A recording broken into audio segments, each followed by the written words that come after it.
Greetings from Hunter College. My name is Isaac Berry from Hunter College, and today, Lecture 9, Subsequences. So, let's review what a sequence is. Essentially, a sequence is just a collection of numbers that follow a specific pattern. For example, the harmonic sequence, 1, 1/2, 1/3, 1/4, etc. However, for today, let's pick something a little more creative than this. Say 1, 1/4, 1/9, etc. Now, what is a subsequence? Well, a subsequence follows two rules, which really are one when you think about it close enough. So, number one is that a subsequence cannot repeat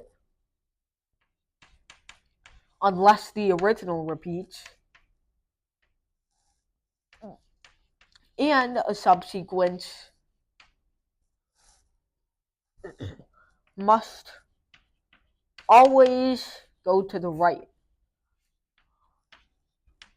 Okay, so what the heck does that mean?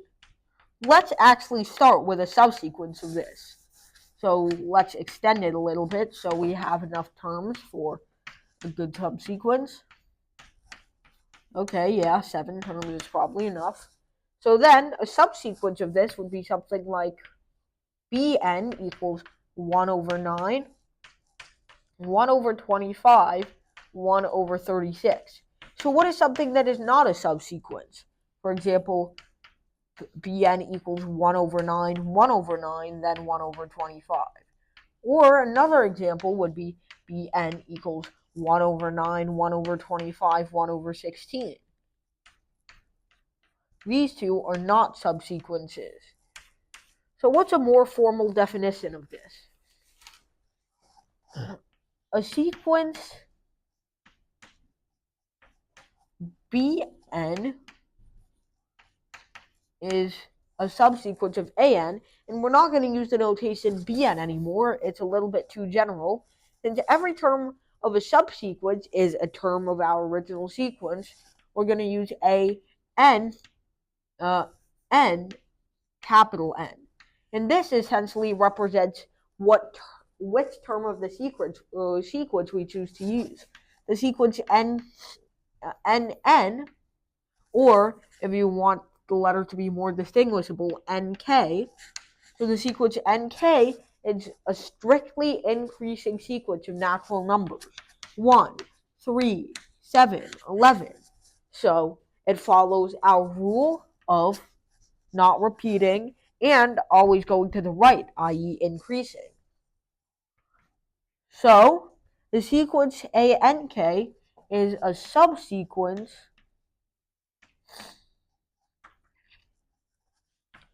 of AK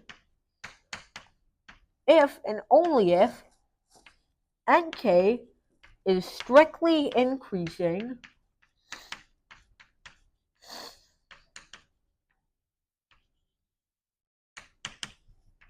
and yeah, that's basically it.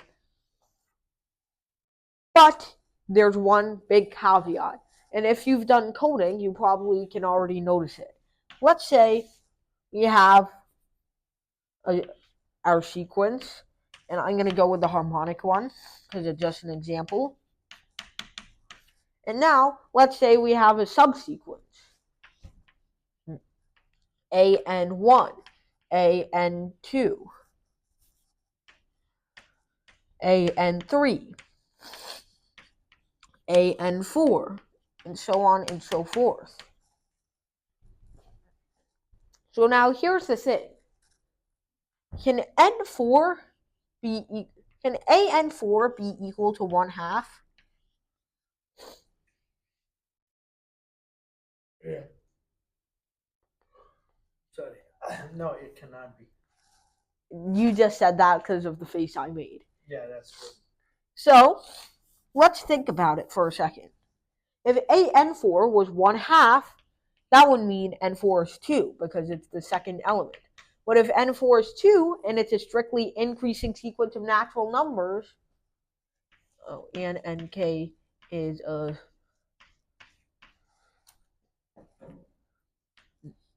then that means n3, what's the only natural number less than 2?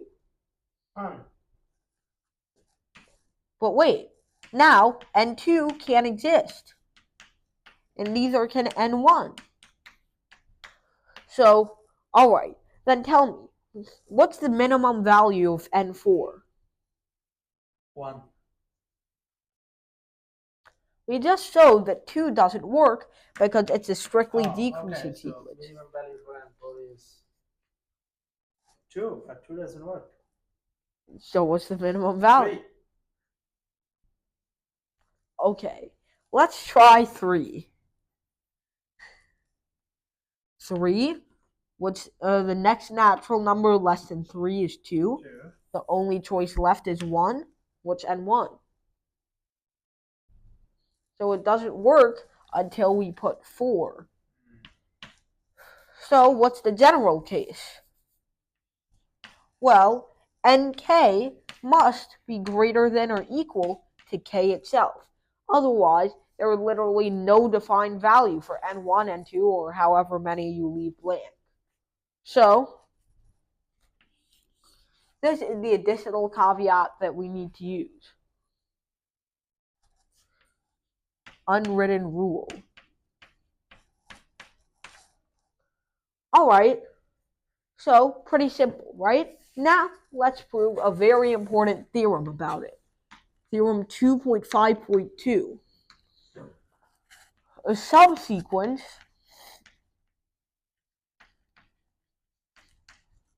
a sub n sub k of a sequence a n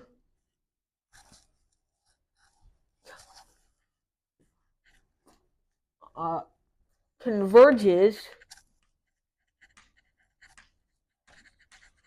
to the same limit as a n. Alright, there we go. So, before we begin on that, one tool we need to use is the Weierstrass? Was it named after Weierstrass, yeah. No, it's the Cauchy or Cauchy or Cauchy convergence I think Cauchy is a French name. theorem, also known as CCT. So, basically, the sequence of partial sums an converges if, not if and only if, but just if. Oh, what's this piece of tape doing here? Oh, I shouldn't get distracted. So, if this converges.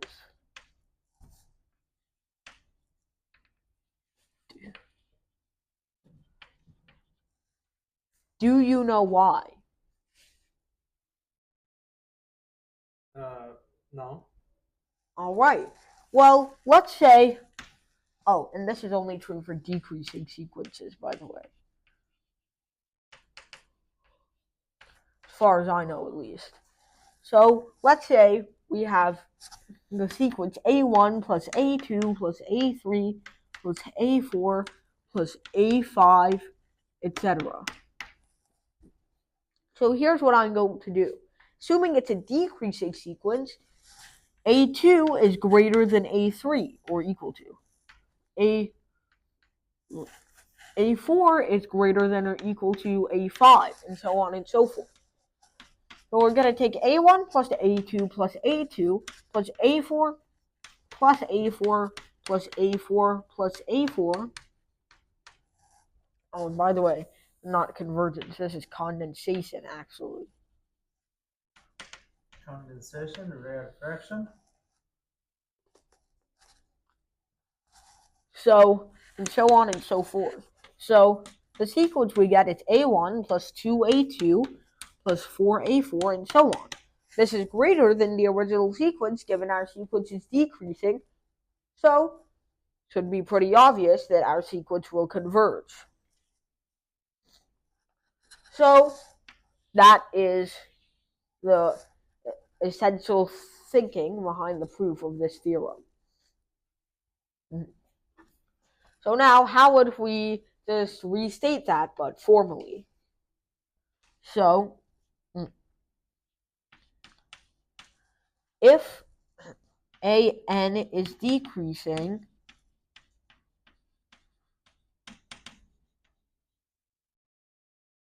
so let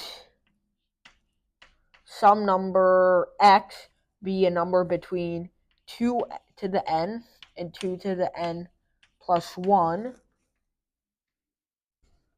So then, we know that since 2 to the n is less than x, since AN is decreasing, AN is always greater than or equal to AN plus 1.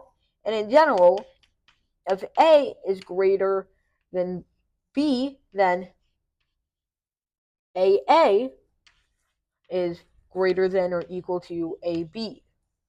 So in this case, X is greater than 2N. So, oh wait, no, this would be because it's a decreasing sequence. So X is greater than 2N. That means A to the X is less than or equal to A to the 2N. So now, what do we essentially use that for? Well, we can say that A to the 1 matches up with A to the 1, A to the 2 matches up with A to the 2, and you can come up with an explicit formula for this, but essentially all we have to show that the numbers in between each power of 2 are less than the power of 2 that comes before them. So now we know this is always less than or equal to plus A4 plus A5. Now we know this is always less than or equal to. This is always less than or equal to.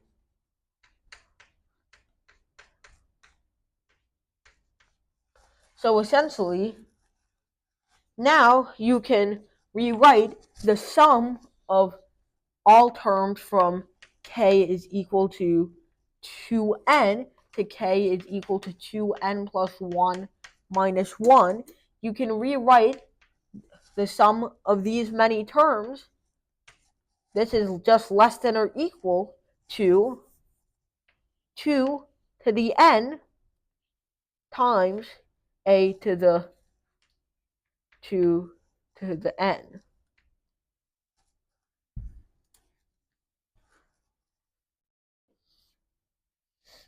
And so, once you sum all those up, you can finally get this result. And this is just based on the earlier theorem that we proved yesterday, that if we have a series that is less than or equal to our series at every point, and it diverges, then our series diverges. This one is greater than or equal to. So if we have a series that is greater than or equal to our series at every point and it converges, our series converges. So, yeah, should be pretty simple to see, right? So, the subsequence A sub n sub k of a sequence A sub n converges to the same limit as A sub n. Now, alright, so now let's go to the whiteboard. So actually proving this is pretty simple. So first doing some pre-proof work to map out our logic. What are you proving? That every subsequence A and K of a sequence A n converges to the same limit. Sorry for my handwriting. Bless you. Alright, so how do we prove that? Well, here's the thing. We already proved before that nk has to be greater than or equal to k, right? So let's say, like before, what have we done in all our past convergence proofs? We show that we always have some point of no return after which we're stuck in some epsilon neighborhood of our limit. So in this case, let's say our point of no return is a capital N, and this is a capital N minus 1, a capital N minus 2, doesn't really matter.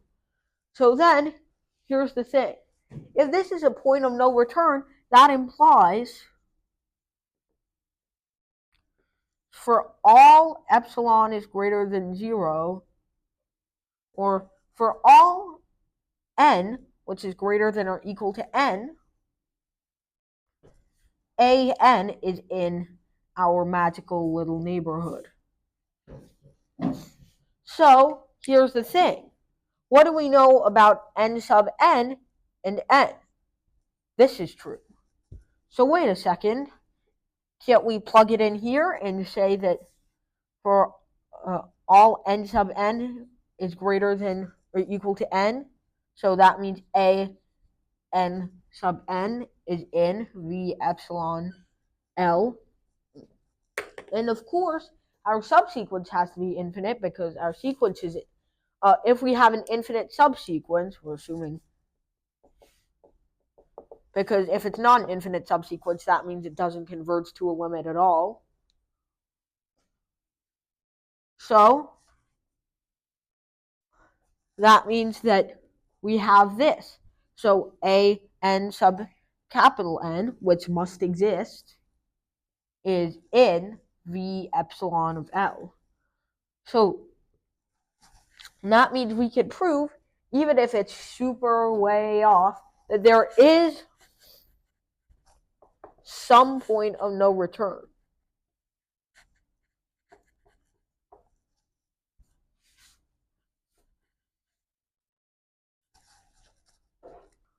All right.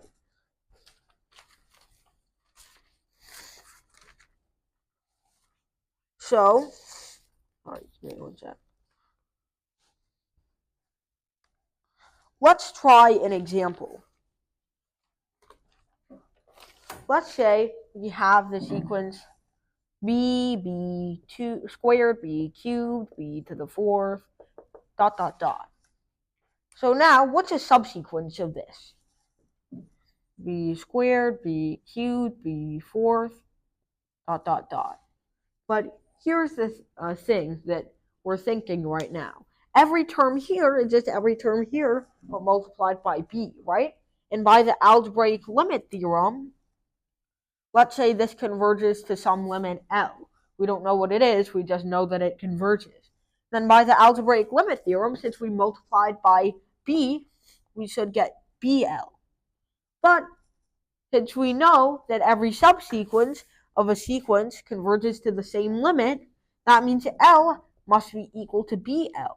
And the only number for which that is true is 0, which is how we know that if B is between 0 and 1, this converges to 0. Negative 1 to 1 actually, but it takes a little more to prove it when B is negative. So, finally, we have the Bolzano-Weierstrass theorem, which we won't prove today. Why not? Mostly because my professor ran out of time.